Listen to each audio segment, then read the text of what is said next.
तो ये आज है 29 अक्टूबर और पुर्तगाल में नेशनैलिटी लॉ टोटली बदल दिया गया है, अप्रूव हो गया है और इसमें कौन-कौन सी चेंजिंग आई है ए टू ज़ेड आपको सब कुछ बताने लगा हूँ, पहले आप ये भी सुन लें। और बहुत ज़्यादा लोगों ने मुझे ये मैसेज किया कि सलमान हमें टीआरसी कार्ड मिला था, उसके बाद हमें 5 साल हो गए हैं, तो क्या हम पुर्तगाल की नेशनैलिटी अप्लाई कर सकते हैं? क्योंकि ये नया लॉ तो अभी इम्प्लीमेंट नहीं हुआ, तो हमें क्या करना चाहिए? इसके बारे में भी आपको मैं गाइड कर दूँगा। E os ilegais, como é que vai ser? A resposta é simples e é direta. Os imigrantes ilegais devem regressar ao seu país de origem. Okay, is quite well, ये बहुत अच्छा है, इन्होंने बोला है कि हाँ भाई इमिग्रेंट्स को यहाँ पे होना भी नहीं चाहिए जो इलीगल वगैरह है। लेकिन एनीवे इसके बारे में सारी डिटेल अभी आपको बताता हूँ कौन कौन सी चीज़ें हैं। सबसे पहले ये जो अभी लॉ अप्रूव हुआ है ये तो पहले ही अप्रूव हो गया था, लेकिन कल के दिन 28 अक्टूबर को यहाँ पे दोबारा वोटिंग हुई और जिसमें शेगा पार्टी को ठीक ठाक वोट डल गए हैं। शेगा पार्टी ने कुछ प्रपोजल अपना दिया था कि नेशनैलिटी के लॉ को चेंज करके 5 की बजाय 10 साल पे कर दें, तो वहाँ पे इनको ठीक ठाक वोट मिल गए हैं जिसकी वजह से ये अप्रूव हो गया। और अभी जो प्रेसिडेंट हैं वो इसके ऊपर साइन वगैरह करेंगे, चेक वगैरह करेंगे, हाँ भाई ये सारी चीज़ें ओके हैं, तो उन्होंने भी साइन कर दिया, तो फिर ये ऑफिसेज में भी लागू होगा। और फिलहाल ये सिर्फ अप्रूव हुआ है, इम्प्लीमेंट नहीं हुआ। तो समझ लें कि ये अप्रूव भी हो गया, इसमें अभी कोई कमी पेशी नहीं है। और जैसा कि मैंने आपको कहा था कि इस दफ़ा ये लॉ अप्रूव हो के ही रहना है। एनीवे आगे आपको चीज़ें बताता हूँ अभी इसमें कौन कौन सी चेंजिंग है। पहले तो 5 साल की बजाय 10 साल के ऊपर ये चला गया है। और देखें ये 10 साल नहीं होगा, ये हम लोगों को अभी यहाँ पे ज़लीलो हवार होना होगा कोई 13 से 14 साल। मतलब कि जब आपको पहला टीआरसी कार्ड मिला था उसके 10 साल बाद आप अपनी नेशनैलिटी पुर्तगाल की अप्लाई कर पाएंगे।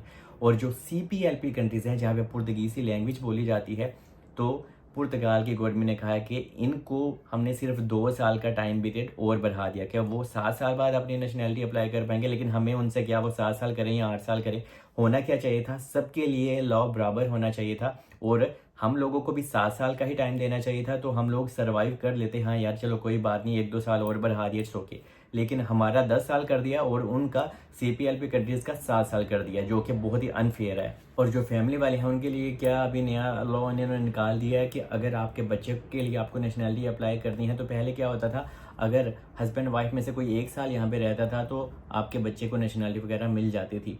और अभी इन्होंने क्या कहा है कि अगर एक इंसान यहाँ पे है हस्बैंड एंड वाइफ और आपके पास टीआरसी कार्ड था, उसके बाद अगर आपने 5 साल यहाँ पे स्टे किया, तो फिर उसके बाद ही आपके बच्चे को नेशनैलिटी वगैरह भी मिल पाएगी। ये सारी चीज़ें, ये सारी रिस्ट्रिक्शन इन्होंने हम लोगों पे लगा दिए हैं। तो मुझे नहीं पता कि लोग यहाँ पे रहेंगे या नहीं रहेंगे, ये अल्लाह ही जाने। लेकिन जैसे हालात हैं ये तो बिल्कुल कंफर्म है कि लोगों ने यहाँ पे आना बंद कर दिया है। जो पुराने लोग थे वही ज़लीलो हवार हो रहे हैं, लेकिन नए लोग आना भी अभी नहीं चाहते पुर्तगाल में। और कल के पार्लियामेंट इजलास में लुइस मोंटेनेग्रो ने ये कहा है कि ये जो मैंने आपको सुनाया भी है कि जो इलीगल लोग हैं उन लोगों के लिए ऑपरेशन स्टार्ट इन्होंने पहले भी किया था। इन्होंने फिर से बात की कि हाँ भाई जो इलीगल लोग होंगे जिन्होंने कोई फेक डॉक्यूमेंट्स यूज़ किया होगा, चाहे अपने नेशनैलिटी के लिए या किसी भी चीज़ के लिए, तो हम उनका लीगल स्टेटस भी ख़त्म कर देंगे, नेशनैलिटी भी ख़त्म कर देंगे। और जिन लोगों ने यहाँ पे क्राइम किया हुआ तो उन लोगों को यहाँ से हम डिपोर्ट भी कर देंगे, वो अपने होम कंट्री में वापस इनको भेज देंगे। तो ये तो चीज़ ठीक है कि हाँ अगर कोई इंसान क्राइम करता है तो उसको वापस भेज देना चाहिए, लेकिन हम लोग तो एशियन इतना क्राइम ही नहीं करते।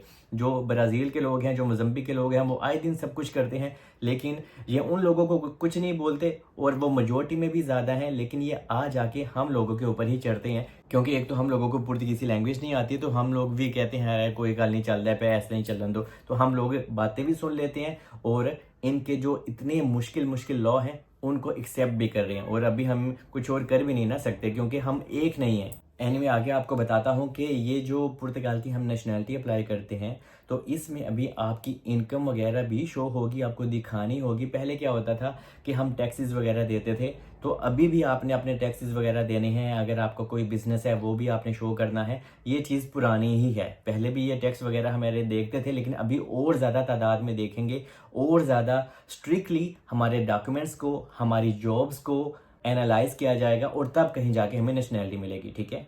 और आपको नेशनैलिटी के लिए लैंग्वेज सर्टिफिकेट भी चाहिए, ये तो लेकिन पहले भी चाहिए थे, लेकिन अभी आपके पास A1 A2 और ये चाहते हैं कि B1 तक का सर्टिफिकेट आपके पास होना चाहिए। ये सारी चीज़ें हैं जो ये अप्लाई करना चाह रहे हैं। और पुर्तगाल भी अजीब है यार, पता नहीं कैसे लोग हैं, दिमाग भी काम नहीं करता कि इनको लगता है इमिग्रेंट्स ही एक सबसे बड़ा मसला रह गया है पुर्तगाल में।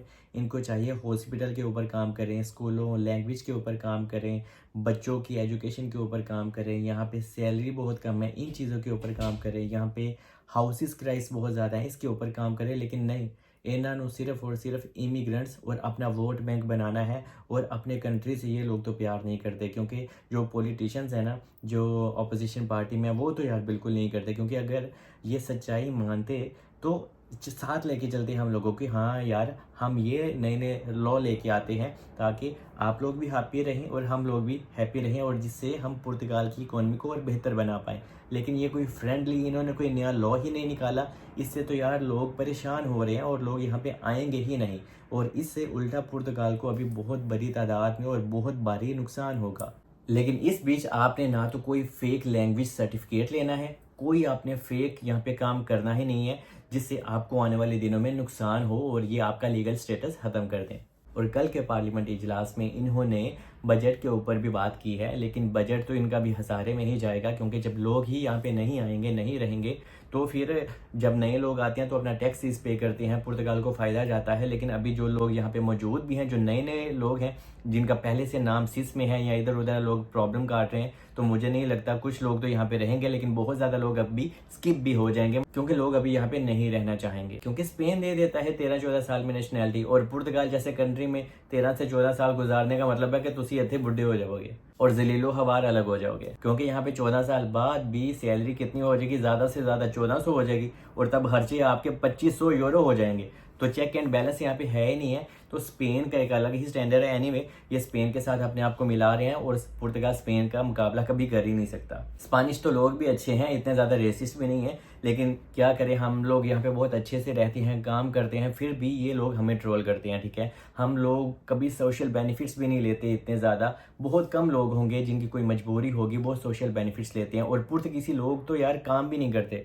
पुर्तगीसी जहाँ पे भी आप चले जाए ना, वो अगर कोई काम भी कर रहे होते हैं ना, तो ब्लैक में कर रहे होते हैं। और हम लोग यहाँ पे रहते हैं, वी पे लॉट्स ऑफ टैक्सेस, हम अच्छे से टैक्सेस पे करते हैं, लेकिन फिर भी ये हम लोगों को ट्रोल करते हैं। और अंद्रे वेंतुरा पुर्तगाल को ले डूबेगा, क्योंकि अंद्रे वेंतुरा के ऊपर यहाँ के लोग भी बातें कर रहे हैं कि इसको इतना ज़्यादा हेट नहीं फैलाना चाहिए, क्योंकि ये पुर्तगाल के लिए बहुत ज़्यादा नुकसानदा है। लेकिन लोग भी अभी मजबूर हैं, लोगों को भी मज़ा आता है, कुछ लोगों को, हाँ भाई अंद्रे वेंतुरा बहुत अच्छा काम कर रहा है, इमिग्रेंट्स को हाथ निकाल रहा है, सिर्फ हम एशियन के पीछे पड़ा हुआ है और तो कुछ नहीं कर रहा। और जब इसके पास हुकूमत आ जाएगी ना, तब आपको पता चलेगा कि ये कितनी करप्शन करने वाला है। लेकिन ये बात की बातें हैं, फिलहाल लोग अपनी कुर्सी हासिल करने के लिए बहुत बड़ी बड़ी बातें करते हैं, हम ये कर देंगे, वो कर देंगे, लेकिन जब वो इक़्तिदार में आते हैं, जब उनके पास कुर्सी आ जाती है ना, तो उनको तब हकीकत का पता चलता है कि हाँ यार, हम लोगों को इमिग्रेंट्स के साथ लेके ही इनको चलना है। लेकिन फिलहाल तो वो अपना ही एक रंडी रोना रो रहा है कि हाँ भाई ऐसा कर देंगे, वैसा कर देंगे, और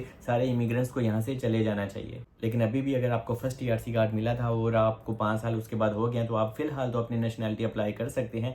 बाद में आप केस वगैरह करके कह सकते हैं कि हाँ भाई मैंने तभी नेशनैलिटी अप्लाई की थी जब 5 साल वाला लॉ था। तो फिलहाल लेकिन यहाँ पे आने वाले दिनों में चीज़ें खराब ही होती चली जा रही हैं। तो जिन लोगों का टाइम पीरियड कंप्लीट हो चुका है, तो आप अपनी नेशनैलिटी अप्लाई कर सकते हो, क्योंकि आज तक तो ऐसा ही हुआ है कि जो पहले पुराना लॉ होता था, और अगर किसी इंसान ने पुराने लॉ के मुताबिक अपनी नेशनैलिटी वगैरह या कोई भी चीज़ स्टेटस अप्लाई किया है, तो पुराना ही लॉ उसके ऊपर इम्प्लीमेंट होगा, अप्लाई होगा।